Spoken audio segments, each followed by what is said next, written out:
Hi guys, it's JT here. So this is the Google Pixel 5. This phone was released in September 2020 and it's been 2 years down the line. Is this phone still a good phone to have? So this video is to tell you why you should buy this phone or why you shouldn't buy this phone.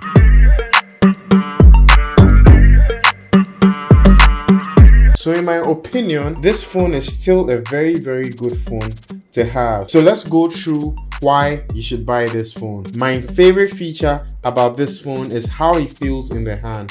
It's so smooth and it feels very good to hold. It has a very sleek design with a very nice layout at the back.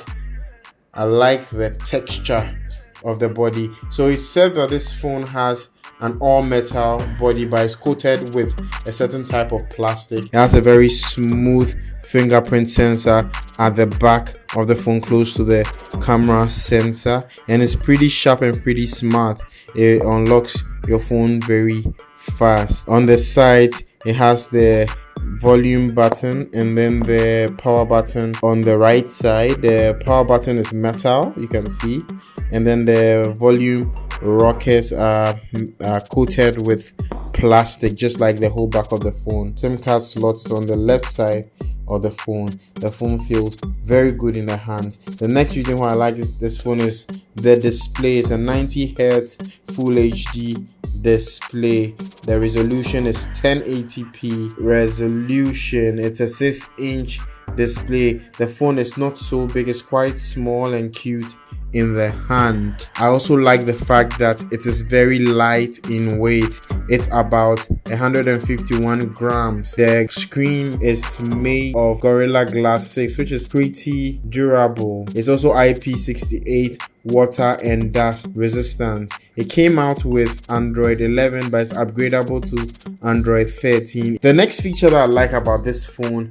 is the camera system. It takes amazing pictures. The software does a good job at processing images, and that is really good. This phone takes amazing pictures, takes better pictures than most phones on the market.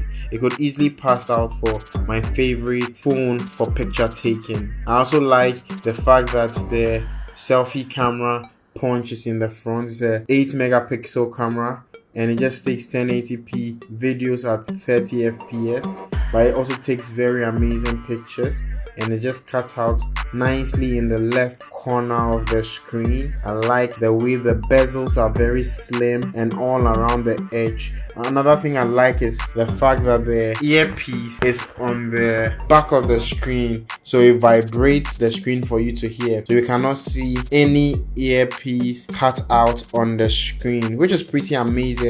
I like the technology. The only downside is that when you're playing loud music out, the second speaker that's under the screen will not give you amazing sound. It will be a little bit weak because of its position, but all round I like the fact that the earpiece is beneath the screen. Another thing I like about this phone is that it has amazing battery life. You can use this phone for close to a day and a half without charging and still have some battery left. So I've been using this phone for about 2 weeks now, and I must say I'm really enjoying the battery life. It comes with a 4080 milliamp hour lithium battery. It has fast charging.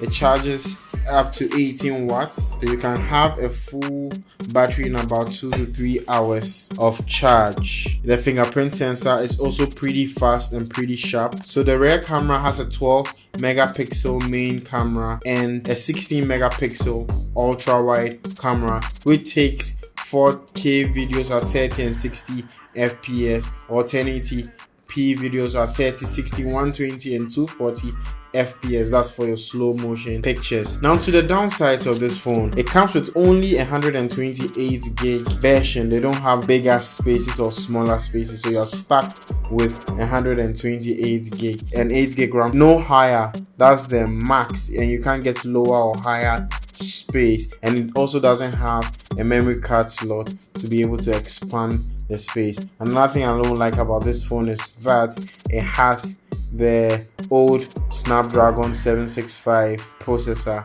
which is a little old, and the screen is just 90 Hz in the age where we have 120 Hz. But it's not a big deal for me, honestly. 90 Hz still looks great in my opinion. So these are my downsides to this phone. All in all, I think it's still a great phone to have in 2022. It's going for about $350 now. So in summary, I think that this Google Pixel 5 is a great phone to have. I've been using this phone for about 2 weeks now, and I must say I'm really enjoying this. The operating system feels so smooth and feels so great. It's very smart, it's very sharp. It never slow down in my hands, and it's still fast enough. I don't have any problem with its speed.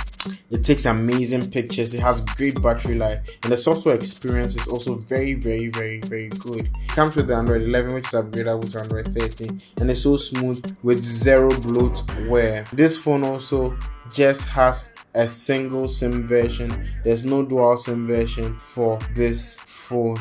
This phone also supports wireless charging and reverse wireless charging. Thank you so much for watching this video. Kindly subscribe and like the video and share the video.